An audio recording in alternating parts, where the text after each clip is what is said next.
Number 10 is a new pope. Pope Francis is currently in his mid-80s and has suffered health problems in recent times, so it's not too far-fetched that it has been predicted that there will be a rise of a new pope in 2024. The prediction says, through the death of a very old pontiff, a Roman of good age will be elected, he writes. While the arrival of a younger, vigorous pope sounds like a good thing, Nostradamus immediately goes on to say that the new leader will weaken his see and that he will be pope for a long time. Now, the exact meaning of weaken is of course open to debate. Does he mean the influence of the church will somehow lessen, or is some greater scandal on the way? He also said he will not be the chosen Roman pontiff, he will not be heeded near or far, a dark-skinned youth aided by the great king will deliver the bag to another red one. Now, the reference to the dark-skinned youth in the verse suggests that the future pope will be a cardinal of African or Asian origin. Number 9.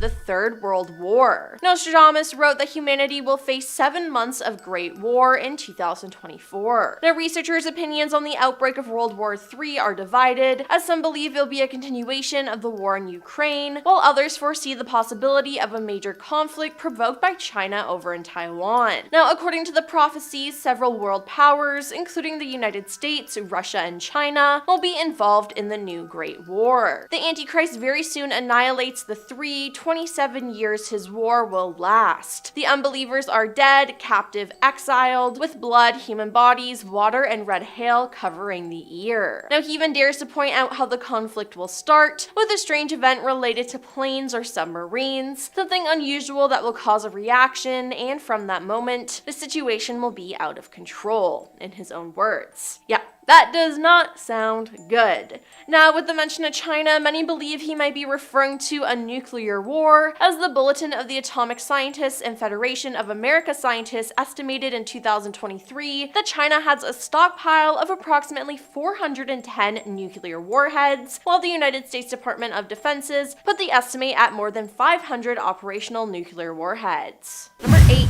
Earthquake on the West Coast. Nostradamus also predicted a terrible earthquake that would cause widespread destruction in California and result in many deaths. The verse indicating this great catastrophe says, on the 20th day of Taurus, the sun will tremble the earth, the great packed theater will collapse, the air, heaven, and earth will darken and become cloudy, when the false god and saints be swept away. Now, the interpretation suggests that the 20th day of Taurus refers to May 20th, when the sun enters the zodiac sign of Taurus, and that the big theater could be Hollywood or Los Angeles. Now, this could make sense because of the San Andreas Fault. A fault is a planar crack in a rock along which slippage has taken place. Most faults are small, even microscopic, and are not important, but some faults are many miles long. For years, people have been worrying about the San Andreas Fault rupturing. Overall, such a quake would cause some $200 billion in damage, 50,000 injuries, and 2,000 deaths, researchers estimated. But it's not so much about dying in the earthquake, it's about being miserable after the earthquake and people giving up on Southern California, says one of the researchers. Everything a city relies on to function, water, electricity, sewage systems, telecommunications, roads, would be damaged and possibly not repaired for more than a year. Without functioning infrastructure, the local economy would easily collapse and people would abandon Los Angeles. Number 7. Trump 2024. One prophecy that has recently garnered attention is the potential return of Donald Trump to the highest office in the United States in the 2024 presidential election. While Nostradamus' cryptic verses do not explicitly mention Trump, some interpreters suggest that it hints that he will be back. He said, when the white dragon returns, America will be in chaos again. He will divide the nation and will bring conflict and violence. The great power will be weakened and the world will be in danger. Only the brave and the wise will be able to stop the white dragon. Nostradamus' foresight seems to suggest that Trump's second term, if it indeed occurs, will be filled by a series of scandals and controversies. It said these revelations could cut deep into the fabric of the nation, furthering dividing the American people and tarnishing Trump's reputation. Accusations of corruption, misconduct, or financial impropriety may arise, leading to calls for his impeachment or resignation. Number 6.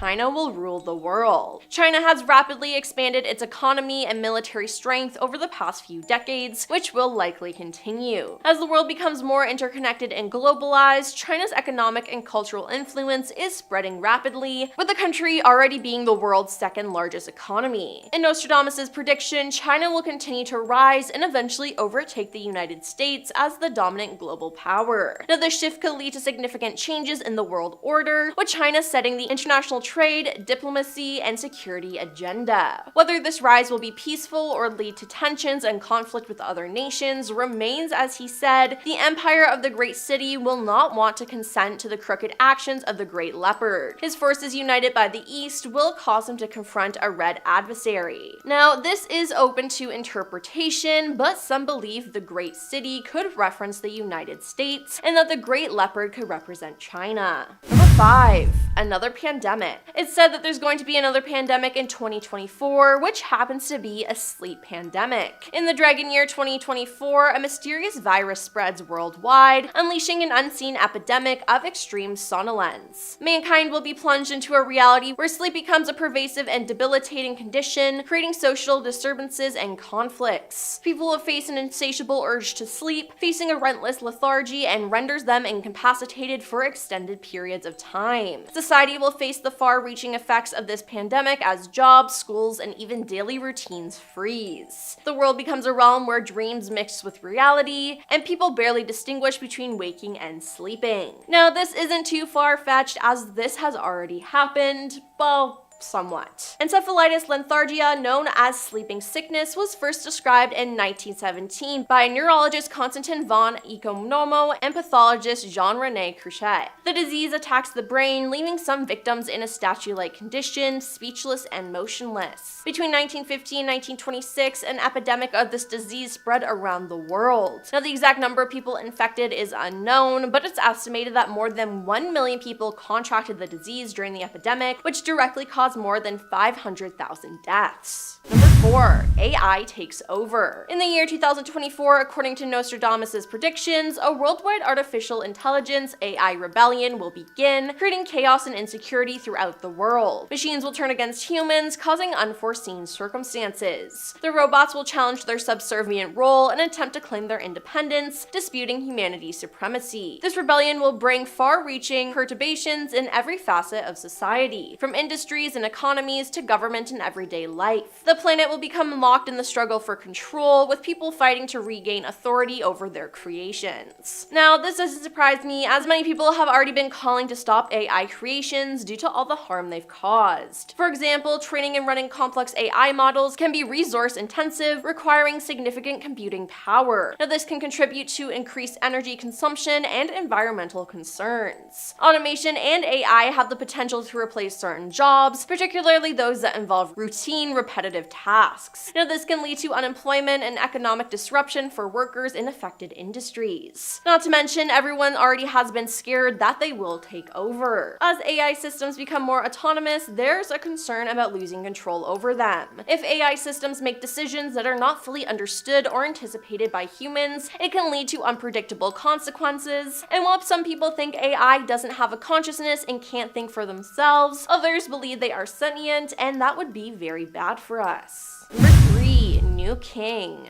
In a book published back in the mid-2000s, best-selling Nostradamus commentator Mario Reading asserted that Nostradamus foresaw the death of Queen Elizabeth II in the year 2022. While this did indeed come to pass, it's probably more of a testament to Reading's clairvoyance than Nostradamus's, since there's little in the quatrains that could really be interpreted as pointing to the death of the queen. Now, that said, Nostradamus does refer to someone he calls the King of the Isles, who has had a controversial divorce and who is driven out by force. What's more, he is replaced by one who will have no mark of a king. In Reading's analysis, this points to King Charles III being forced to abdicate due to persistent attacks on both himself and his second wife, and Harry, the man who has no mark of a king, taking the crown as opposed to William. Now, if this actually happens, it would cause a huge uproar, as many people who like the royals do not like Harry. Not to mention that Harry and Meghan left the royal family, so them coming back to the family to be king and queen seems very unlikely. Number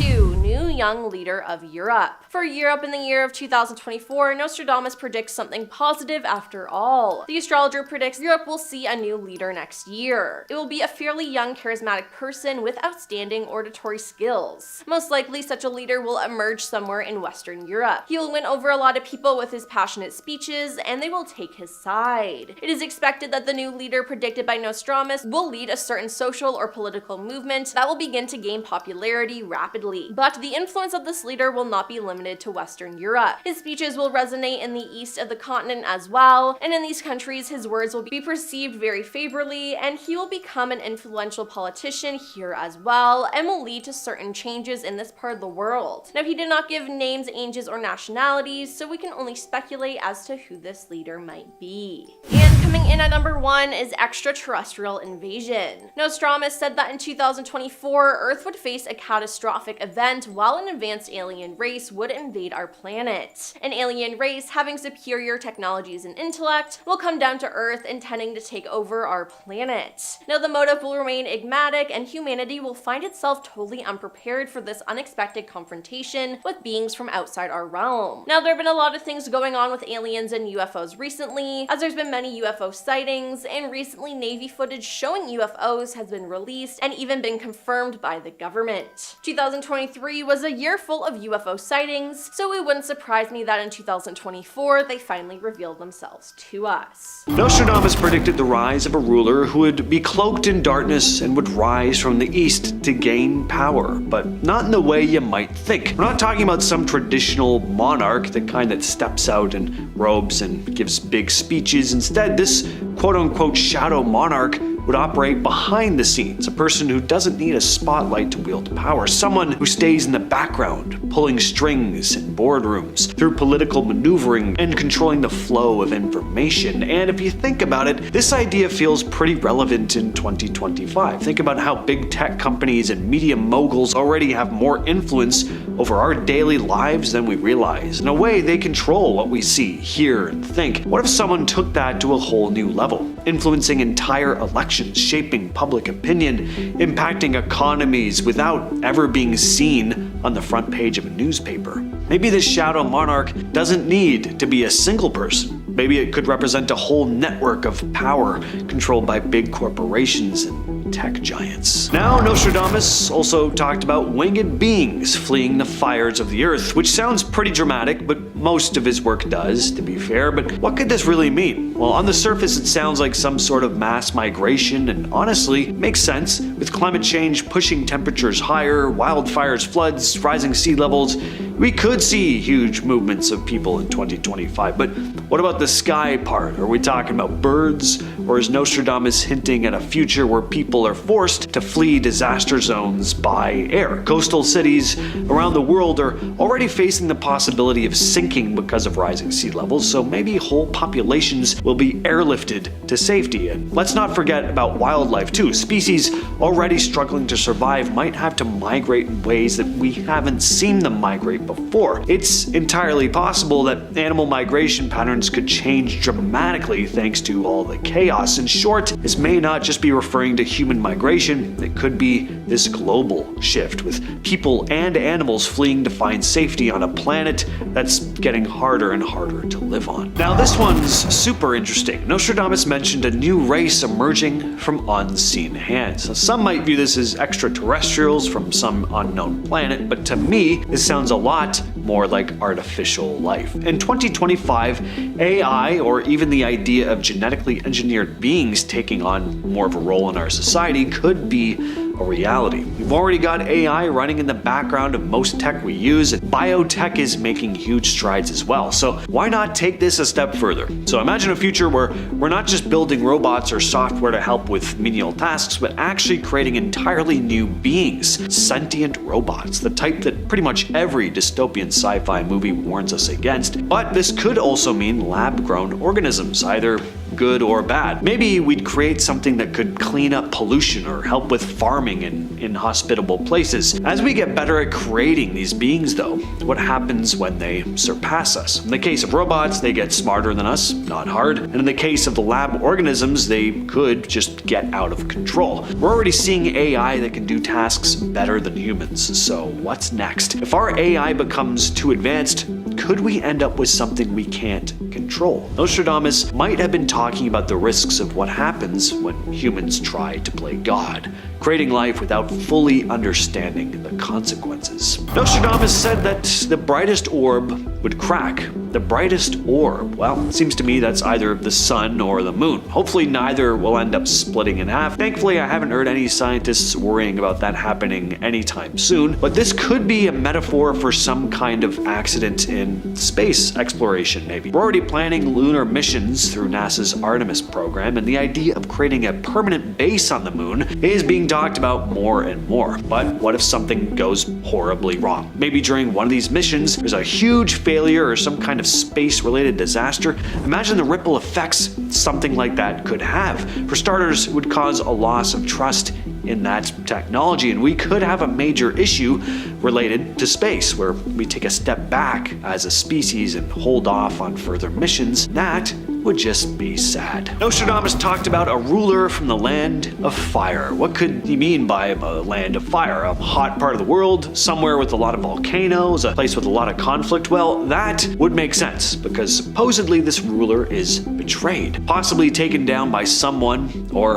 a bunch of people close to them. Imagine you have a ruler in, say, an oil-rich country who's been in charge for ages, but then out of nowhere, the people closest to them, maybe even their own family, turn on them. It's not out of the question, it's happened before. Nostradamus may have been warning us that power doesn't last forever. If someone gets too comfortable with total control, it might be the very people they trust who bring them down. This could also apply to big, powerful corporations that fall apart, either from consumers like us turning on them, or some whistleblower coming forward and blowing the lid off all the messed up stuff they do behind the scenes. Oh, how I'd love to see something like that happen this year. Seas will cry out. Well, that doesn't sound very good. And it's hard to ignore how relevant that sounds in today's world with rising sea levels and the ever-growing threat of climate change. The seas could quite literally start to weep in the form of flooding. Coastal cities like Miami, New York, places in Southeast Asia could be underwater in decades, but maybe Nostradamus was actually writing about something even bigger than that, something more literal to the weeping part, that the seas are crying out for attention because of an environmental crisis. Nostradamus could have been talking about the tipping point, the moment when humanity is forced to confront the fact that we've been harming the environment for too long. If the oceans rise faster than we can prepare for, could trigger mass migrations, wars over resources, and a complete rethinking of how we are going to live on this planet. Maybe he was saying the seas aren't just rising, they're sending us loud and clear messages that we need to change our ways or we'll face the consequences. Or maybe a whole bunch of mermaids will just get sad and start crying or something. I don't know, don't ask me to save the ocean. What am I supposed to do? This one's pretty chilling. Nostradamus warned about a plague of the mind, and it's not hard to imagine that he was talking about mental health. The mental health crisis we're seeing today, with so many people struggling with anxiety, depression, burnout, a mental plague could be on the table in 2025. Think about it. We're living in an age where social media is this constant presence. Bad news is everywhere, and yes, I'm aware I'm not really helping with a video like this, so it's no surprise that more and more people are feeling disconnected, overwhelmed, and isolated. What if this mental strain becomes so widespread that it starts to affect entire societies? What if entire populations start struggling with mental health on this massive scale, so much so that it becomes a major global issue? It's hard to say that that's not already happening. In 2025, this silent plague of the mind could take a heavy toll on the world, leading to breakdowns in trust and an increase in social unrest. Nostradamus wrote about sands rising and flowers blooming. Well, that actually sounds like a Pretty hopeful prediction, but what exactly could it mean? Maybe this is about efforts to turn deserts into livable, productive land, like those projects trying to green deserts in places like the Sahara or Australia. In 2025, we could see more of these kinds of projects. That could be great, but just for the sake of it, let's look at the worst case scenario, because that's kind of the whole point of this video. What if in trying to make deserts more habitable, we end up messing with the ecosystems? Say you had a desert being transformed into farmland, but at the cost of wildlife and biodiversity. Not that there's a whole lot of that in the desert, but look, my job here is to make things sound as foreboding as possible. This next one's all about wildfires. Nostradamus talked about fiery birds descending from the sky, and while it could be a metaphor for anything, it sounds an awful lot like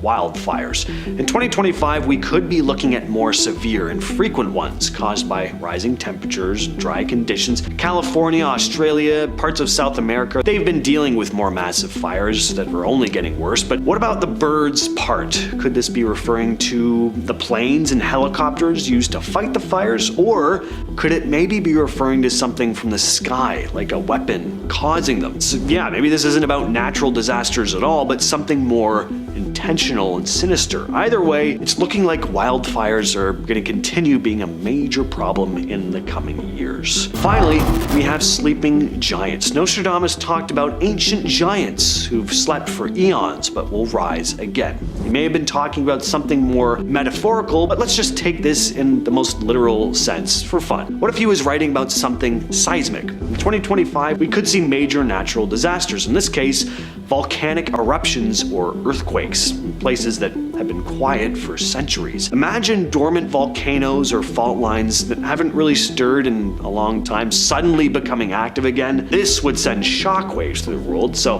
maybe Nostradamus was warning us that something big, something we've also forgotten about, could suddenly wake up and throw everything off balance. At number 10 is the earthquake in Japan on New Year's Day. Mere hours into the new year, Nostradamus' first prophecy for 2024 came true. His prediction for 2024 begins with the oracle writing, quote, "The dry earth will become more parched and there will be a great flood." Now we'll address the first part of that prophecy in just a moment, because the psychic's followers have surmised that Nostradamus was referring to the 7.5 magnitude tremor that hit Japan's western coast mere hours into the new year, which claimed 48 lives and leveled buildings, and in the process generating tsunamis. These waves engulfed the coast and swept homes and cars into the sea, forcing residents to seek higher ground. So not only did his prediction for great floods in 2024 come true immediately, but the oracle also managed to sneak in a long-term prediction in the same sentence. You see, most have speculated that his dry earth hypothesis is definitely in reference to the climate crisis we find ourselves in. 2023 was the hottest year in recent human history, and experts hypothesize that 2024 is going to be even hotter, with even more droughts and fires than last year. We're only one entry in and the dude's already got 2 predictions right, so let's see what else 2024 has in store for us according to Nostradamus. At number 9 is World War III. One of his predictions talks about a new world war starting 79 years after World War II. Now people are trying to connect the dots between what Nostradamus said and the current and very tense situations across the globe. Take Ukraine, for example, with all that back and forth conflict there. Then there's the whole tension between China and Taiwan, plus the ongoing struggles in Palestine. At this point, it's very possible that any one of these wars could escalate into something much worse on a scale that we haven't seen in nearly 80 years. And as for whether or not this will come into fruition, we're just gonna have to wait and see. If you're enjoying the video so far, please support the channel by pressing like, subscribing to Most Amazing, and ringing that notification bell. At number 8, famine and the pandemic. Nostradamus' prediction about a, quote, very great famine through pestiferous wave, end quote, sure sparks curiosity to say the least. Now, first off, how might this famine happen? Well, think about it. A pestiferous wave, if I'm pronouncing that right, might not just mean a disease, but it could also mean like a swarm of pests attacking crops or disrupting food supplies. Climate change could also play a part, causing extreme weather that messes up farming, leading to food shortages. Imagine a situation in which crops fail fail due to devastating pet infestation or changing climate patterns. Now this could hit hard as food prices skyrocket and some places could struggle to get enough to eat. The effects might ripple worldwide, causing instability, conflicts over resources, and economic chaos. Now remember, these predictions are like reading tea leaves, which is open to many interpretations, so while it's good to be aware, let's take these prophecies with a pinch of skepticism. At number 7, Prince Harry becomes king. One of his prophecies is making people do a double take lately, especially those eyeing the British monarchy. So there's this passage in his book hinting at the, quote, hinting at a King of the Isles facing a forced exit. Now, many people are drawing a line between that prediction and King Charles III. See, if Nostradamus wasn't cooking up poetic riddles, it seems like there's trouble brewing for the new ruler. Now, while some have taken that to signify the torch being passed from the late Queen Elizabeth to the now King Charles, that wouldn't explain the whole driven out by force bit. So some are speculating that King Charles is to be dethroned, but by who exactly? Well, the prophecy throws in a twist, saying that this ruler would be usurped by, quote, one who will have no mark of a king. So basically a new leader that won't have the usual kingly vibes or isn't inherently the heir to the throne. Now, Prince William is next in line for the crown, but according to Nostradamus, that might not stick. Cue Prince Harry, the spare in the royal deck, potentially becoming the king. If this actually goes down, it's gonna be like a plot straight out of a Netflix series. Brace yourselves for a royal roller coaster, because the drama is far from over. At number 6, the celestial fire on the royal edifice. Many people all over the internet are corroborating this with the line about the dethroned king, speculating that the reign of the British Empire under the new king's rule will all go up in flames. But this passage might not necessarily be about the British royals, despite everybody jumping to that conclusion. Some folks mean it could be any non-democratic power structure, or even just a metaphorical fire, not an actual blaze at Buckingham Palace or anything. Now people are getting super hyped saying that this is the end of the world, but honestly, it's taking a lot of guesswork here. Who knows what Nostradamus is really talking about? It's like reading an old text message without emojis, or any context, leaving it totally open to interpretation. At number 5 is the death of Pope Francis. So Nostradamus had some very spooky predictions about 2024, and one of them involves the Pope. He talked about a very old Pope shuffling off this moral coil, and then a seasoned Roman taking over. Now that's got people thinking, especially because Pope Francis, who is about to turn 87, hasn't been feeling too chipper lately. I mean, the guy had to skip a major climate conference due to his lung issues. Now the thing with Nostradamus is that his predictions are like deciphering riddles, so there's always room for interpretation. It's not like a crystal ball that gives you a clear picture, but still, when it comes to talking about the Pope and his health, it really makes you take notice. Now let's not hit the panic button just yet. Maybe Nostradamus was having an off day or reading the stars upside down. So here's to hoping that Pope Francis sticks around for a good while and proves those predictions wrong. After all, a bit of good health practices and a sprinkle of optimism might just dodge these gloomy forecasts. At number 4 is the Pope's replacement. So the passage for this one reads, through the death of the very old pontiff, a Roman of good age will be elected. Now we've already dissected the first bit, how our good and old Pope Francis is gonna kick the bucket this year, but Nostradamus throws in a curveball. He says this new and fresh Pope will, quote, weaken his see. Now what does this really mean? Some think that this new Pope is gonna be shaking things up in the church, maybe bringing new ideas or changing the rules. Now the prophet of doom probably would have seen this as a bad thing, but in this new day and age, maybe it's not all doom and gloom. Perhaps that's his way of saying that this new Pope will be someone who introduces new and progressive changes and introduces the church to rules to fit neater in the present age. Now, if you were a fundamentalist or biblical literalist, that might sound like dreadful news, but for the rest of us, it doesn't sound too bad. It's like getting a religious software update. At number 3, the naval war against China. Nostradamus predicted a combat and naval battle and said that, quote, a red adversary will become pale with fear, putting the great ocean in dread. Super cryptic. So if this one comes true, then the world is gonna end this year, no doubt. Like, we're all in for nuclear Armageddon, so let's hope it was wrong about this one, yeah? This prediction talks about a big war involving what people assume to be China. He said something about battles, especially naval ones, and how a red adversary would get scared and make the ocean all nervous. Now, lots of folks have different ideas about what this passage means. Some say it's about China getting into a huge fight with other countries, potentially when they try to reclaim Taiwan for its resources, though that that would inevitably drag in the West as well. World War III, anyone? Now, this passage is still super vague. Others just think it's old words being twisted to fit what's happening now. At number 2 is the Antichrist. This prediction is by far one of the most way out there predictions in the whole book, and if it's correct, in the biblical Armageddon is literally going to happen this year. The passage goes like this, quote, "The Antichrist very soon annihilates the three. 27 years his war will last. The unbelievers are dead, captive, and exiled, with blood, human bodies, water, and red hail covering the earth." End quote. Now this could mean that this year marks the beginning of the end, but here's the thing. Nostradamus is kind of like the Da Vinci Code of his time. His writings are super open to interpretation. Like the line about the Antichrist very soon annihilates the three. Some people think that the three could be the three big powers, maybe the Holy Trinity, thus signifying the end of organized religion, or something along those lines. Or maybe it's something else entirely. And who knows? That bit about blood, bodies, water, and red hail covering the earth? Yeah.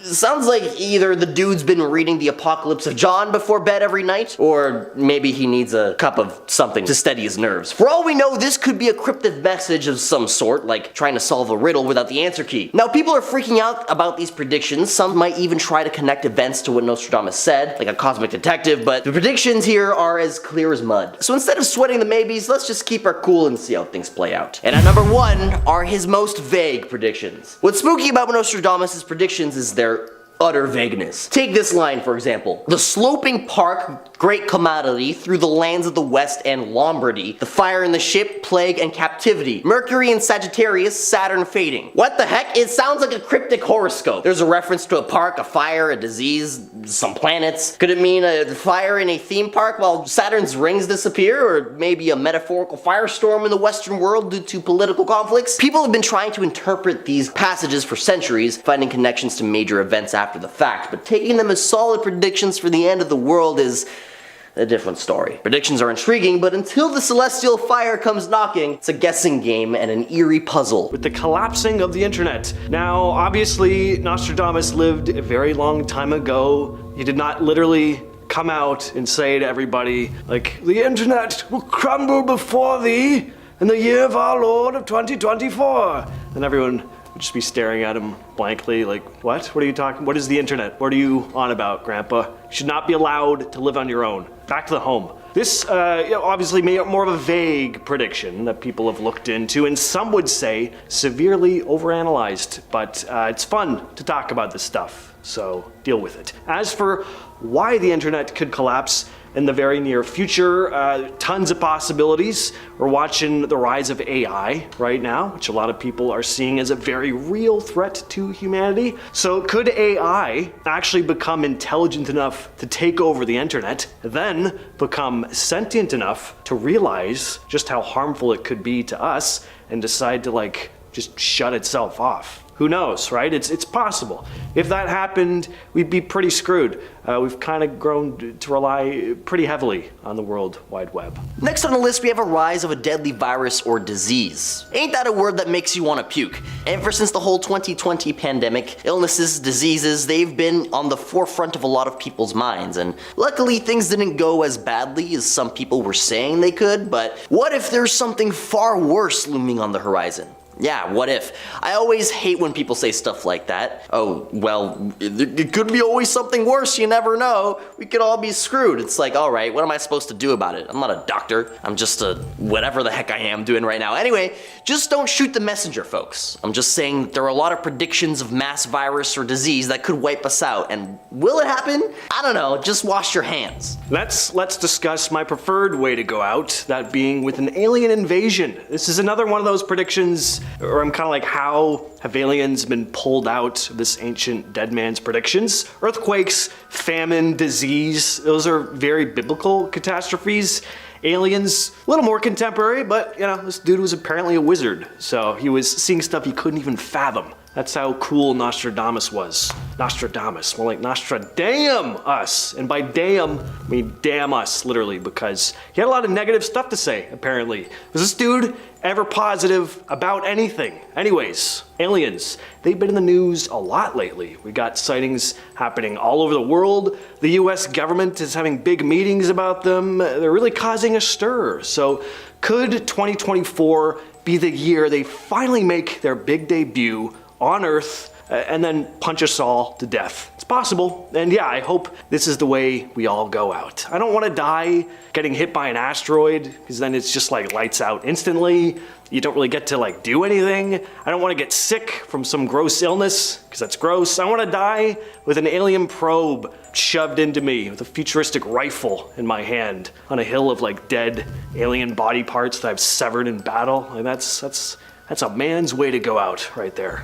Alright, speaking of asteroids, we have the asteroid impact. Now, one of the Oracle of Doom's more ambiguous predictions for 2024 includes something he quite vaguely describes as a celestial wave of death from the heavens to smite the earth and all its inhabitants. Now, unless God himself decides to start zapping lightning, something more probable and grounded in reality which could explain this death from above scenario could be an asteroid smashing into Earth. Yeah, a big old rock from space hurling towards us and bam!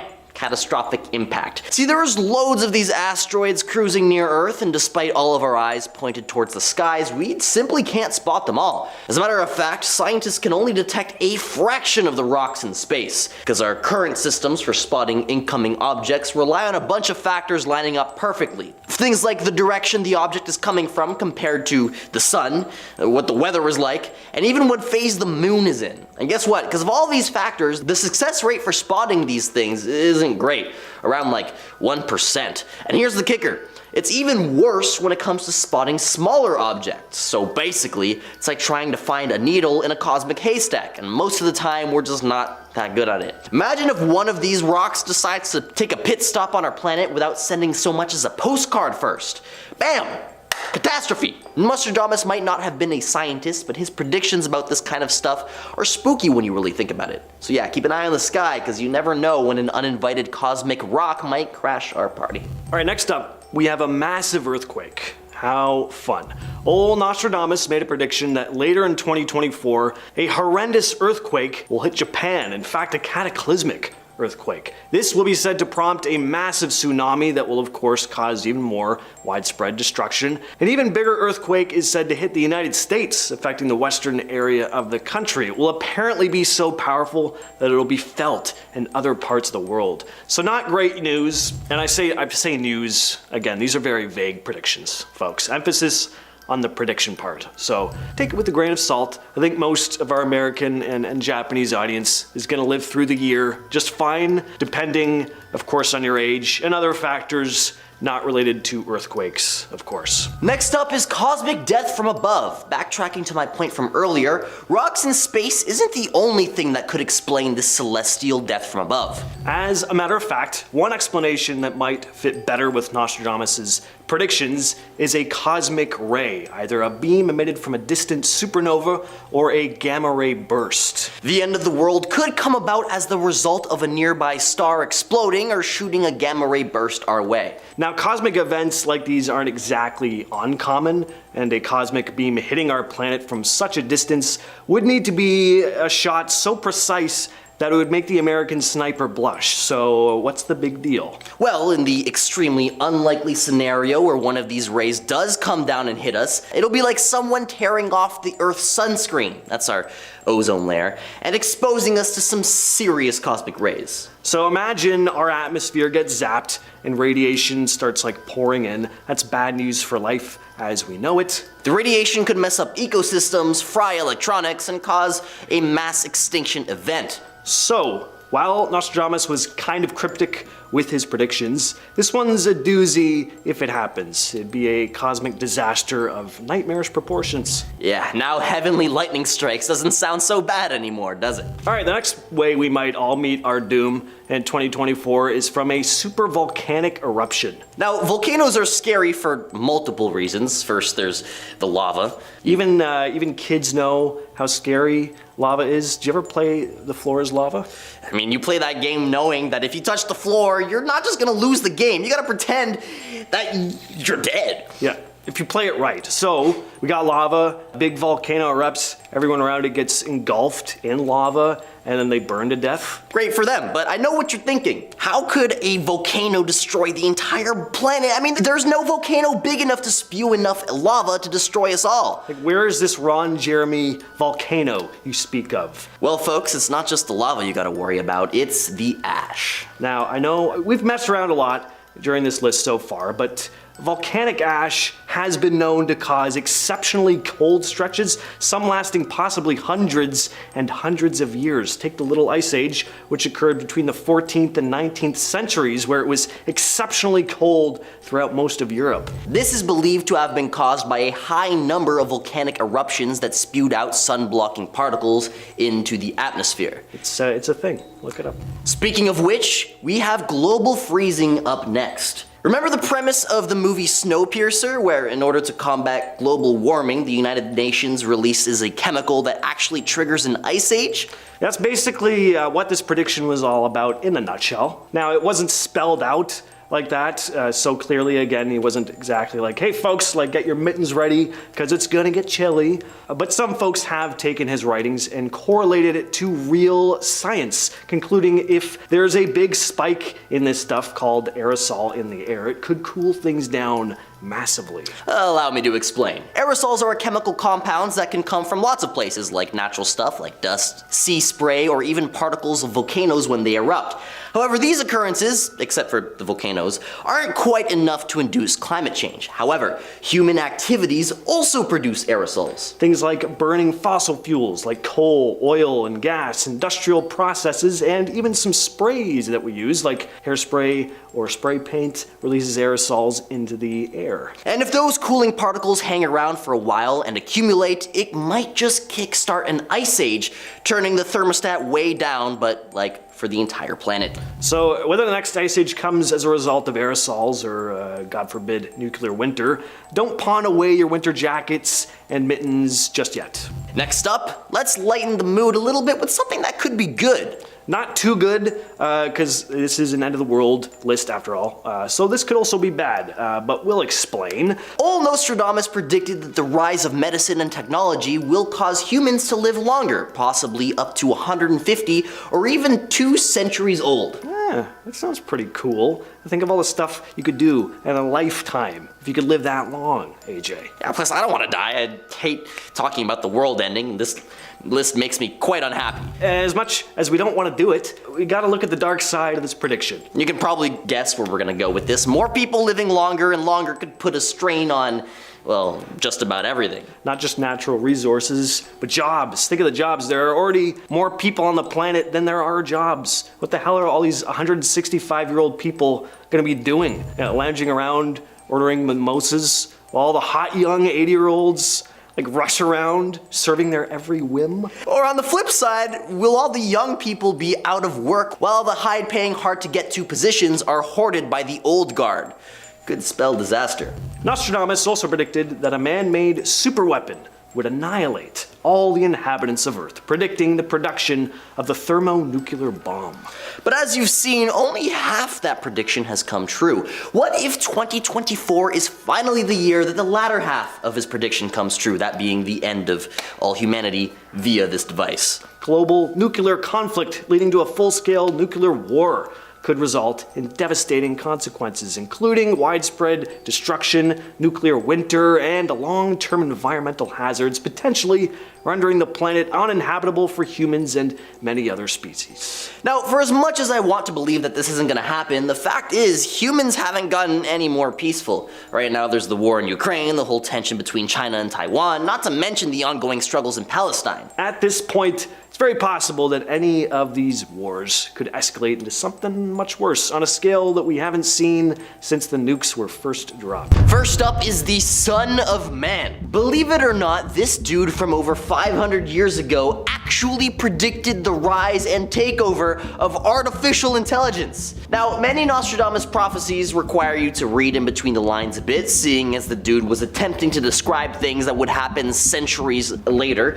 Like imagine trying to describe AI without even knowing what a computer is. But given the context of AI, his prediction becomes a whole lot less cryptic. In his passage, the Prophet of Doom describes how humans play God, attempting to create a being in our own image, one made not of flesh. He goes on to say that this unholy son of man will surpass its creators in all things, wielding an unseen influence which shall usurp the mantle of governments from their makers, casting a shadow on the destiny of humanity. Now listen to that passage again and just try to tell me that he's not talking about freaking artificial intelligence. Like, it's pretty incredible. Next up, we have an encounter with a rogue black hole. Black holes are incredibly mysterious and fascinating, but from a distance, right? If one happened to show up anywhere near us, we'd pretty much be helpless. They gobble up everything that comes too close, even light itself. So what if Earth got a bit too cozy with one? It's not a pleasant picture. First off, a black hole's gravity is crazy strong. It just pulls everything in. And once you're in, there's no coming back. At least that's what seems to happen. We really don't know where things end up when they get sucked in. Now, the real chaos happens before we actually get sucked in, though. As we get closer to a black hole, the gravitational forces start messing with everything. Tides would go bonkers, weather patterns would be completely out of whack, everything would be in complete chaos. Then Earth would start getting stretched like spaghetti, and once we pass the point of no return, we'd be gone. We have yet to develop anti-black hole gravitational pull technology. Next up, we have seismic activity and sinkholes. Now, we already discussed crazy things like huge earthquakes in part 1 of this series. Definitely check that one out if you haven't already. But one detail I neglected to mention was how he described the very ground beneath our feet swallowing everything up, with entire nations plummeting down into the pits of the abyss.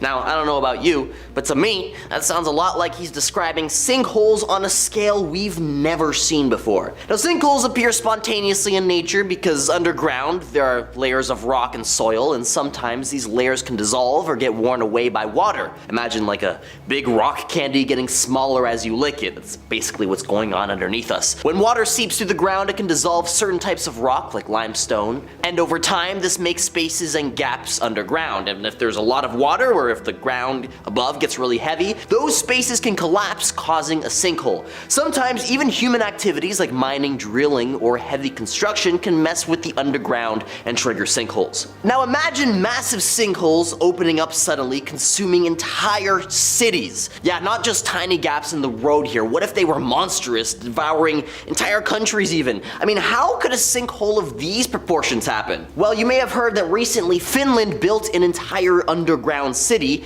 and Elon Musk plans to drill tunnels under Los Angeles for highways. Perhaps these man-made projects could fail, sending the entire city above into freefall. Okay, maybe not a nation-sized sinkhole, but still unfathomably huge. 2024 is also supposed to see an extreme power shift in Europe, and this extreme and sudden shift could spell disaster. Of course, these predictions are always vague, so it's not like there were any particular names used, but it is hinted at that a major political leader will be taken out by someone in his very own country. This will then lead to a big political shift that will affect the entire continent, and based on the title of this video, you could probably imagine that this power shift wouldn't be positive. Try a total collapse of the economy that will lead to many Europeans becoming displaced. So I'm not sure how many European viewers we have, but it looks like in the coming months, there may be a lot less of you because you'll be too poor to afford the internet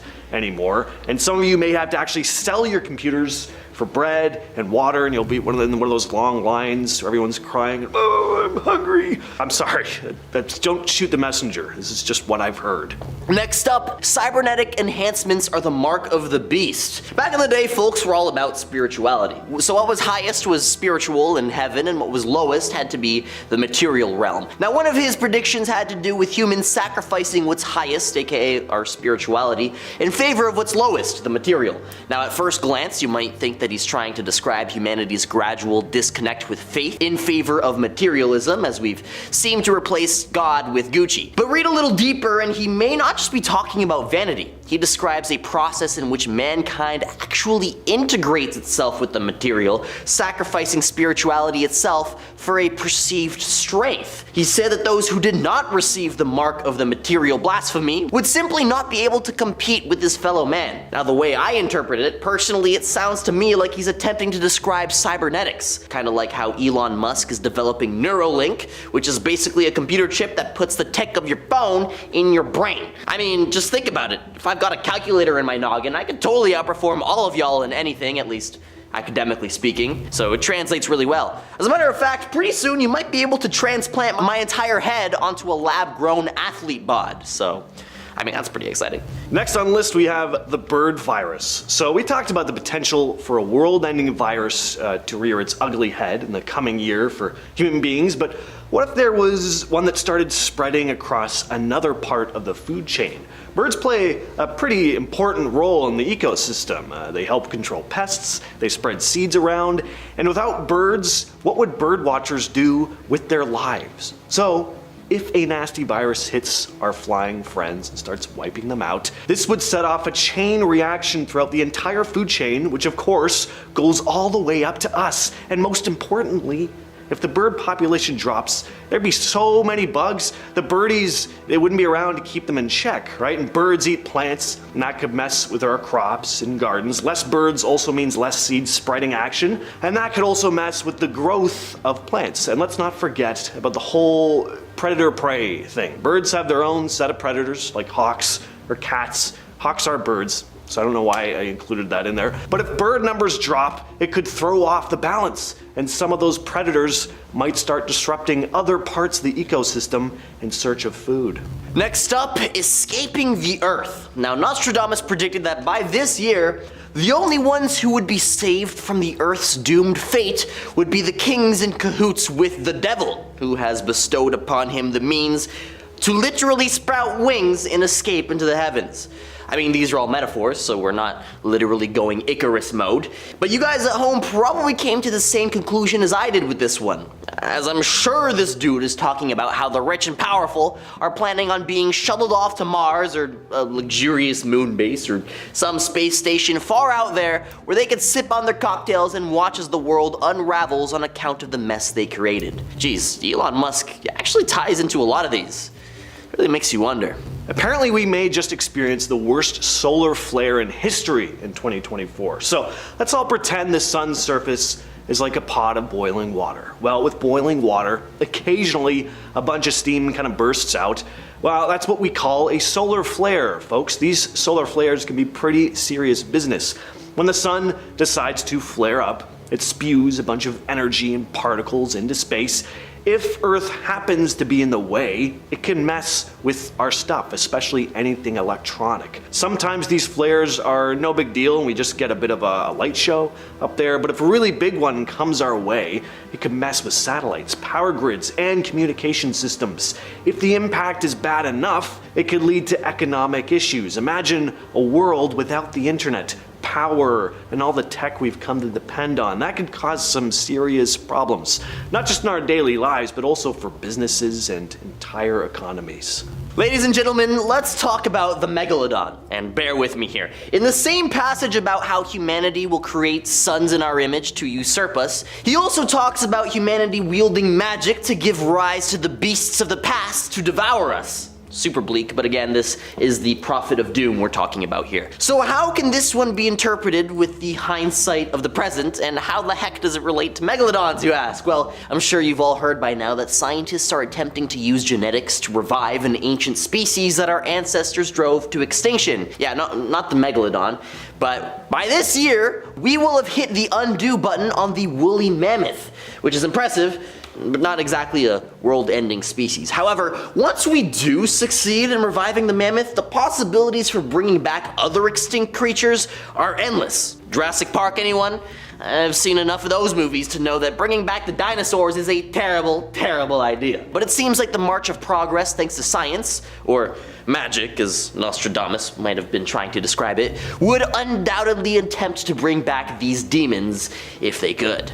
And we're gonna finish off the list with probably the biggest, quite frankly, the most plausible threat of anything on this list, the reptilian threat. So in part 2 we discussed the threat of an alien invasion, but another interpretation on that is that the threat of attack from other beings may not come from above, but from below the surface of the earth in the form of reptilian creatures. You've probably heard of this conspiracy theory before, that reptilian shapeshifters live among us already, taking on the form of celebrities and prominent political figures, seeping their way into our society, controlling us from the shadows. Well, perhaps in 2024, that's the year they make their big move, shedding their humanoid disguises as the rest of their reptilian underlings ascend from the cavernous depths to enact a worldwide invasion. Yeah, those sinkholes we mentioned earlier, that's where the reptilian hordes start like springing up from. That change in power over in Europe, that's the reptilian king rising to rule and enslave the people of the continent. And it all happens during the biggest solar flare in history, so that all of our technology just like conks out as the reptilian beasts descend upon us. It's gonna be quite the year, folks, so strap in. So in just a couple months, a comet will be passing Earth, the Devil Comet. And just to start things off on an ominous note, one of Nostradamus' passages states, "There will come a horrible slaughter of people and animals. At once we will see vengeance, 100 hands, thirst, famine, when the comet will pass." So what is this supposed comet? Well, all this stuff is open very heavily to interpretation, of course, but seeing as the Pons Brooks Comet, ominously nicknamed the Devil Comet, will be passing Earth for the first time in over 70 years in June, who knows, maybe this summer will be full of slaughter, vengeance, hunger, thirst, and a bunch of hands, I guess. As for why all this chaos erupts, it won't have anything to do with the comet itself. We'll be able to see it pass us by, but it's nowhere close enough to cause any harm. We'll need telescopes to actually see it. So it seems like all the death and famine is gonna be caused by something else. And hey, you're in luck, because I have 9 possible causes for disaster coming your way. Through the death of a very old pontiff, a Roman of good age will be elected. Of him it will be said that he weakens his see, but long will he sit and in biting activity. That passage from Nostradamus has led interpreters to believe a new pope will be taking over in 2024. Pope Francis has been having some health issues as of late, and he is 87, so it wouldn't really be that surprising. Now, a pope of good age, that doesn't sound too bad. A young, hip pope, chews gum, wears sunglasses, says some sick slang. You know, that's what cool young people do, right? Could be good to have a pope of good age, but the weakens his see part doesn't sound very promising. I don't really know what the hell weakens his see means. Does it mean the guy's gonna like go blind, lose his vision? Does it just vaguely mean he's gonna suck? Well, either way, it doesn't sound good, and the long sitting and biting activity part seems to mean he's gonna be the pope for a long time. As for what biting activity means, well, I think this new pope is gonna be a vampire. He'll just enjoy the activity of biting people. Let's talk about the great naval battle. Nostradamus wrote that a, quote, red adversary will become pale with fear, putting the great ocean in dread. What does he mean by this red adversary? Well, a lot of followers of Nostradamus's writings have interpreted this to mean China, mainly because of the country's increasing tensions with Taiwan. Perhaps the seer foresaw a naval battle between China and Taiwan, and it's hard not to imagine other countries joining in on the party. Maybe this naval battle will turn into a full-on war, a world war perhaps? More on that in a bit. The great ocean becoming a battlefield may not be the sole cause of the end of the world, but it might kick things off. Of course, there are other possibilities as well, like turmoil in the royal palace. Nostradamus also refers to the king of the Isles being, quote, driven out by force, and that a new king shall be anointed who for a long time will appease the earth. Now, appease the earth, I mean, that sounds nice, right? I think the Earth is due for some appeasing. Well, hold your horses, because apparently this new king won't be coming along until after a war. How long will this war last? I don't know. I don't have fancy superpowers like Nostradamus. I'm just a regular old Joe. As for what the war is though, well, perhaps it's part of the whole China-Taiwan thing. Maybe it's an entirely different war altogether. Main reason people have been bringing up this specific passage lately though is because we haven't had a king on the British throne for a long time, and with King Charles's old age combined with some of the health problems he's had as of late, it seems like there's a good chance he may not be on the throne for very long. As for the driven out by force part, will he step down just not being able to do the task anymore? Will an invading force seize power in Britain?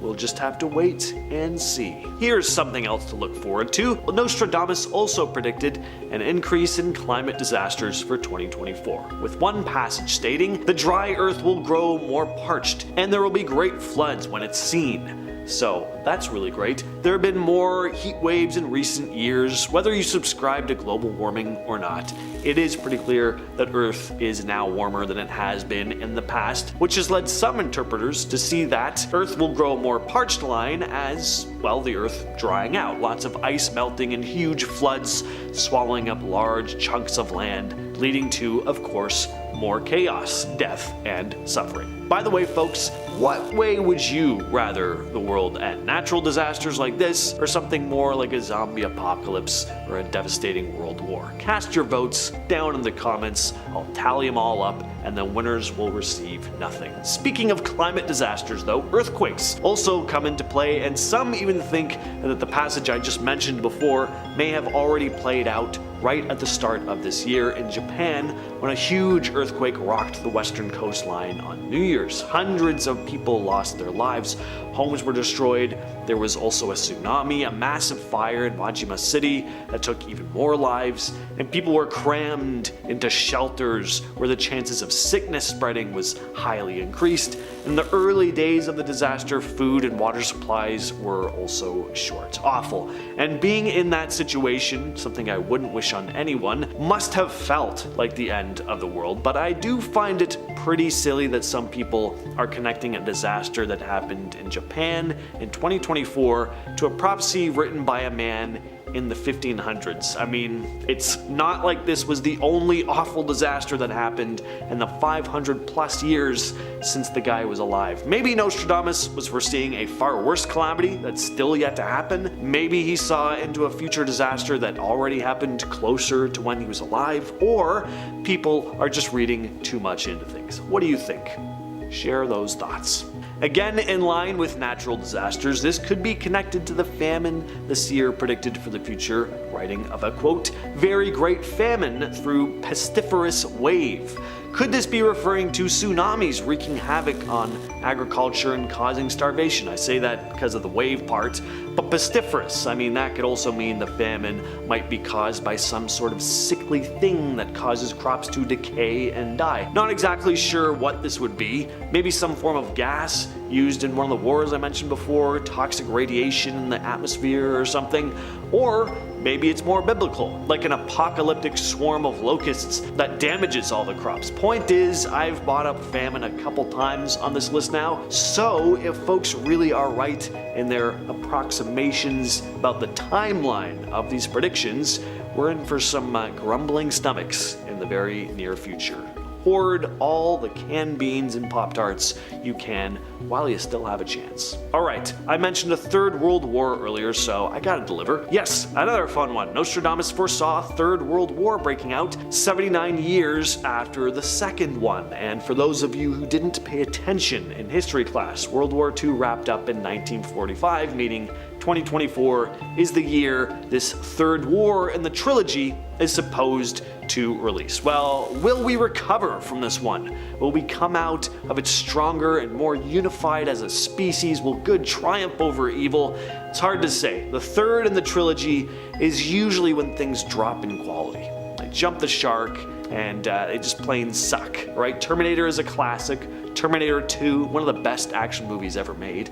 Terminator 3, we don't talk about that one. I bet some of you were probably just like, Terminator 3, oh, Terminator 3, you didn't remember that movie existed probably. Mad Max, awesome. Mad Max 2 The Road Warrior, one of the best action movies ever made. So maybe instead of good triumphing over evil, World War III will be the one that finally does us in. Nostradamus warned of a, quote, celestial fire when the lights of Mars will go out, end quote. Now, what does the destruction of Mars have to do with Earth? Well, it's possible that the passage isn't referring to the destruction of Mars itself, but maybe a failed mission to Mars. But now we've all heard of Elon Musk's SpaceX mission to Mars set to launch in the very near future, but there are also two California-based companies, Relativity Space and Impulse Space, who are apparently teaming up to launch a mission to the Red Planet as early as this year.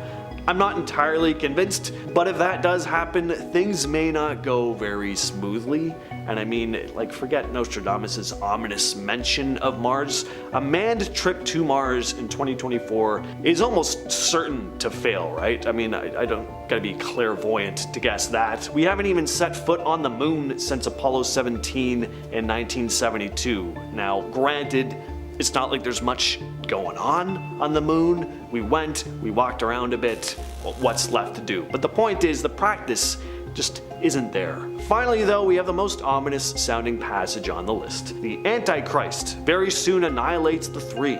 27 years his war will last. The unbelievers are dead, captive, exiled, with BLOOD, human bodies, water, and red hail covering the earth. Now, if that doesn't sound like the end of the world, then I don't know what does. I guess the 27 years thing kinda answers the question of how long the war will last though. Now, what is the Antichrist really referring to here? Does it literally mean Satan is gonna rise up from the pits of hell and unleash a war between demon and man right here on Earth? Honestly, if the world is gonna end, I think that would be the climax of all climaxes. Better to burn out than to fade away, right? From the depths a ruler will rise, empires will fall, and new waves will reign. The aquatic empire from the realm of the ocean. This ominous prediction from Nostradamus is supposedly said to play out this year. A lot to unpack with this one. From the depths a ruler will rise? That sounds like it could be pretty metaphorical. If the quote ended there, I'd think it meant that some unknown power-hungry person would come to power, not literally someone rising up from under the water. But then he doubles down by referencing waves and caps it off, writing about an aquatic empire from the realm of the ocean. Not much room for metaphor at that point. It pretty clearly means something bad rising up from the water. So what could it be? Could he be talking about dangerous rising sea levels? Maybe, but that's something we've tread on plenty of times on the channel before. Pun very much intended. So here's another thing to consider when it comes to this aquatic empire thing. How about all those mysterious drones that have been showing up recently? There were reports of 50 drones flying out from the Atlantic Ocean near New Jersey. Could this be a sign of what Nostradamus was writing about? Maybe Nostradamus wasn't just talking about rising seas. What if he was predicting the rise of a literal aquatic empire? Aliens who have been holding up deep in the ocean since the beginning of time, finally ascending from the watery depths to wage war on the people of the land. This isn't necessarily a new idea. Stories of underwater kingdoms or forces rising from the depths have always intrigued people, but with more and more of these UAP sightings, it's starting to feel just a little less like fantasy. Maybe. All I'm saying is I think the government should really look into constructing giant mechs to battle the monstrous beasts that are going to be climbing out of the water to trample our cities. Quote, cruel wars and the outbreak of an ancient plague are also predicted to play out in England in 2025. Poor Europe. Baba Vanga also predicted horrible conflict erupting there this year. The idea of plague is nothing new, especially after the chaos of the little pandemic in 2020. Nostradamus was known for his eerie accuracy in some past predictions, and with the world still recovering from the effects of that global health crisis, him predicting that there will be another devastating plague, something way worse, definitely not something anyone wants to hear. In his writings, he talked about a resurgence of an old disease, one that could ravage the population, possibly even more deadly than any war. Some analysts believe this could refer to a new, more aggressive form of an old illness, maybe one from 2020. But it could also mean something like the Black Death, which decimated Europe centuries ago, and that would really suck. And mix in all the war and social unrest, and you got a recipe for a pretty crappy year for Europe. Now, moving on to Brazil. Nostradamus had some pretty wild predictions for what he called the Garden of the World, which some have interpreted to mean Brazil. He warned of flooding and volcanic activity and mentioned the country being, quote, seized and plunged into the tub and forced to drink waters poisoned by sulfur. Certainly sounds like a natural disaster to me. Flooding is already a big problem in Brazil, especially with deforestation, climate change making storms and heavy rains more intense, but the volcanic part, that's a bit trickier. Brazil isn't really known for active volcanoes, but just south of it in countries like Chile, well, they've had eruptions. The area is full of shifting tectonic plates, so it's not completely out of the question that Brazil could see volcanic activity, and Nostradamus' mention of poisoned waters could be pointing to the country's rising pollution levels. Rivers and oceans are getting more contaminated from things like industrial waste, deforestation, and oil spills, so maybe this prediction is a metaphor for a struggle with environmental damage and how it's leading to more natural disasters. Let's stay on this topic of natural disasters for a moment though, because Nostradamus wrote about them a lot. He had a pretty grim take on natural disasters in that they would only get worse, eventually leading to the destruction of mankind. At least some interpret. Again, his writing is often pretty nebulous with a lot of metaphor. He wrote, "The dry earth will grow more parched and there will be great floods when it is seen." That's a pretty biblical sounding warning, but some people are looking around at the current world we're living in and wondering if this could be referring to the extreme weather we're already seeing. Last year alone, we had some major hurricanes, Beryl, Milton, and Helene. Helene ended up being the deadliest hurricane to hit the US mainland since Katrina in 2005. And then there were the catastrophic floods in Afghanistan and Pakistan where over 1,000 people lost their lives. Of course, natural disasters happen every year, and they've happened all throughout history, but there's been a noticeable increase in how frequent and intense they are, making Nostradamus' prediction feel eerily relevant. So are we really seeing the signs of what he described as the end times?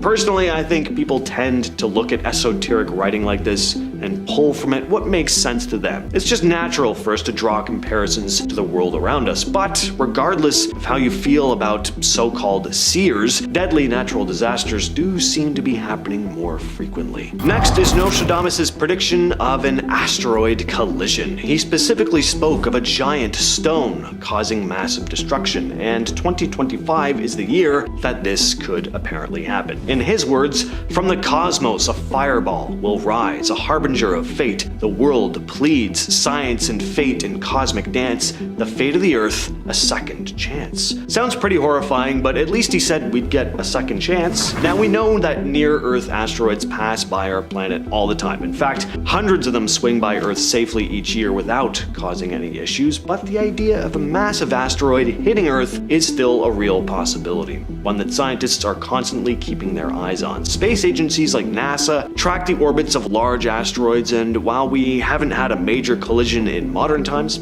history shows us that asteroids have caused mass extinction in the past. Now, there's comfort in the fact that if a massive asteroid were on a collision course with our planet, space agencies would know about it well in advance. But at this point, we still don't have a tried and true method of handling one. Technology is being developed because eventually we'll probably need it, but fingers crossed, it just won't be this year. Nostradamus wasn't just fixated on disaster and plague though, he also made some predictions about global politics, saying great powers will clash, which sounds like a pretty clear reference to the ongoing conflicts that we're seeing around the world today, with rising tensions between countries like the US and China, the ongoing war in Eastern Europe, and constant power struggles in the Middle East. It feels like we're seeing exactly what Nostradamus might have been hinting at, but he also predicted a decrease in the influence of established established Western countries and the rise of new world powers. If you look at how countries like China and India are becoming more influential economically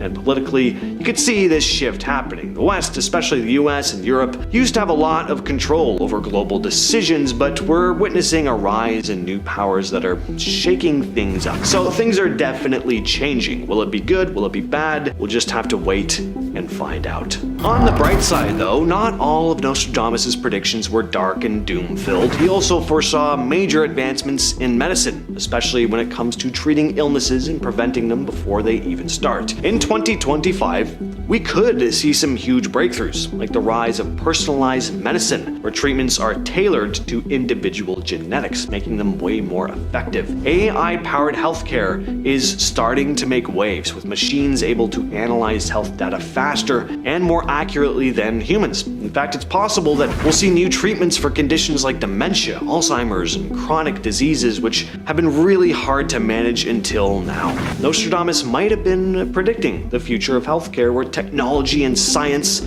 come together to create these highly effective treatments that could change the way we approach medicine for the better. Not sure how much of a difference this will make if his other predictions play out, but let's just hope he was wrong about those, or that we've been misunderstanding his words. Nostradamus also predicted a, quote, very great famine through pestiferous wave, which sounds pretty unsettling. The wave part could be something like tsunamis destroying crops, but then there's the word pestiferous, which means harmful or disease causing. So this could also mean the famine is caused by something that ruins crops, like a disease of some kind. Pests, you know? I mentioned global conflict earlier as well. Maybe it's something like toxic gas released in a war, or radiation messing up the environment, causing crops to die. Well, let's try and end things on a positive note. With all the talk of war, asteroids, plagues, and death, it's nice to know that Mr. Negative also predicted an end to a big conflict of some kind this year, writing, "Through long war, all the army exhausted, so that they do not find money for the soldiers. Instead of gold or silver, they will come to coin leather,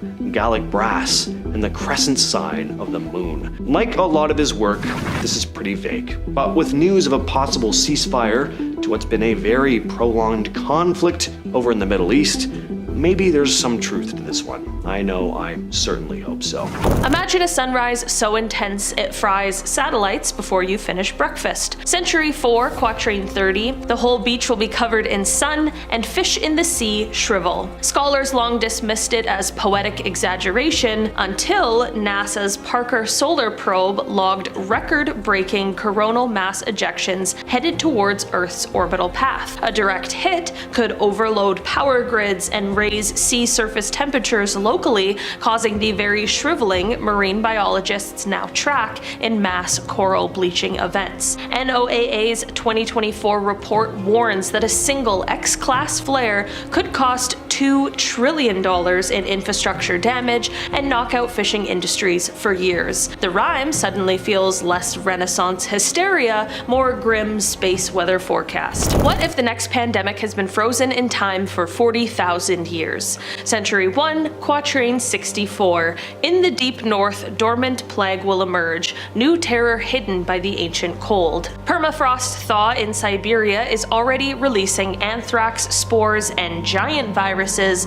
like Pithovirus sibericum. A 2023 Nature study isolated 13 zombie pathogens still infectious after millennia underground. Cue Nostradamus talking about a plague that sleeps in the deep north. Epidemiologists at the Pasteur Institute project that by 2025, enough tundra will melt to expose roughly 30 million kilometers cubed of once sealed organic matter, an ideal incubator for prehistoric microbes. The verse's new terror no longer sounds medieval, it's a line item in modern biorisk assessments. Could a crack in the Atlantic literally tear continents apart? and economies with them. Century 6, quatrain 97, two brothers divided, a new land will arise. The old city will see its strength fall. Geologists have mapped the mid-Atlantic ridge's Charlie Gibbs fracture zone, a fault widening faster than any other segment. If acceleration continues, Iceland could experience a rift eruption rivaling 1783's Lackey event, which dropped northern hemisphere temperatures and triggered European famine. The old city losing power? Copenhagen and London sit within the ash dispersal models created by the European Space Agency for a worst-case 2025 scenario. A 450-year-old stanza eerily mirrors our seafloor sonar scans today. No, he never used the word airplane, but what he wrote was scarily close. Century 2, quatrain 41. Birds of steel will fall at noon, fire from heaven bringing great misery. Aviation watchdogs have raised alarms about increased solar storm risks to avionics and GPS in 2025's Solar Cycle 25 peak. Boeing's 2024 white paper notes that shielding older flight computers against charged particles bombardment may be inadequate. During 2003's Halloween storms, 28 flights were rerouted over the poles. Translate that to 2025 volumes, and you get Nostradamus' Iron Birds falling metaphor, grounded or worse, lost mid-flight. Insurers have already drafted premium hikes linked directly to space weather indices. Think your coastal condo is safe? Nostradamus might bet against it, and so does the IPCC. Century 3, quatrain 25. The water will rise to the high place, the great will be forced to leave their homes. UN climate panel projections show sea levels could rise an additional 0.23 meters by 2025 relative to 2000. Combine that with king tide amplification, and you reach the threshold at which seawater breaches Miami's seawalls, already dubbed sunny day flooding. The verse's grands, the powerful, fleeing palaces matches the $1 trillion global property value at risk pinned in a 2024 JP Morgan analysis. Nostradamus wrote about nobility, modern spreadsheets talk about billion-dollar beach houses, but the storyline is identical. A 450-year-old prophet predicting ChatGPT's evil twin? Stay with me. Century 8, quatrain 3. In the clear glass, the bodiless spirit will see everything. It will judge kings and peoples with cold steel. Clear glass can be read as a screen, spirit without a body as artificial intelligence. In 2024, the EU AI Act set the first legal boundaries for general-purpose models amid fears of autonomous lethal decision-making. DeepMind's own policy brief labels unchecked AGI a catastrophic risk within the coming few years. That timeline slams right into 2025. Nostradamus warns the AI will judge kings and peoples. Translation: algorithmic governance. If that feels hyperbolic, ask the OECD, whose 2024 survey found 48 governments already deploy predictive policing software. What if Mars stopped moving? Century 5, quatrain 79. The wandering red will be caught in the embrace, herald of a great setback for the starmen. On January 27, 2025, Mars entered an unusually long solar conjunction, disrupting light-of-sight communication with rovers and orbiters for nearly 4 weeks. NASA needed to suspend commands. Mission planners call it a blackout. The verse's red wanderer, which is classic code for Mars, caught in the embrace matches the sun's gravitational grip. The great setback for starmen echoes JPL memos describing data loss risk during conjunctions. It's one of the few Nostradamus lines that fits a very specific calendar-locked astronomical event. Prophecy or politics, a verse that analysts and war game simulators both fear. Century 10, quatrain 86. The young lion will overcome the old eagle. On frozen fields, their agreements will be broken. Some say the lion equals modern China, the stone lions of Beijing, and the eagle equals the United States. Frozen fields implies Arctic or data cold cyberfronts. RAND's 2024 report flags 2025 as a critical window for tension over Arctic shipping routes newly accessible by meltwater. If agreements fracture, competition could escalate to satellite jamming or quantum encryption sabotage, an arena literally cold at temperatures near absolute zero. The quatrain reads like a 16th century executive summary of next year's defense tech briefings. Scientists drilled into Campe Flegray's magma chamber, and what they found echoes this line. Century 11, quatrain 83. Beneath the burning hill, the ground will weep. Napolis will see the shadow of its ancient abyss. Campe Flegrei, a supervolcanic caldera west of Naples, shows record uplift over 110 centimeters since 1950, with 6,000 microquakes in 2024 alone. INGV, which is Italy's Volcanology Institute, upgraded alert levels, hinting an eruption window within several years. Nostradamus names Napolis outright and describes ground weeping, a poetic match to hydrothermal venting fissures now mapped by LiDAR. An explosive event rivals 79 CE Vesuvius, endangering 3 million residents. Government contingency drills for 2025 evacuation align disturbingly well with the Renaissance riddle. Could a metal once used for magic be Wall Street's greatest weakness? Century 7, quatrain 15. The silver thread will break the great bargain. The rich man will weep night and day without ceasing. Silver is essential for photovoltaic cells and AI hardware. Analysts predict a 2025 supply crunch as solar installations triple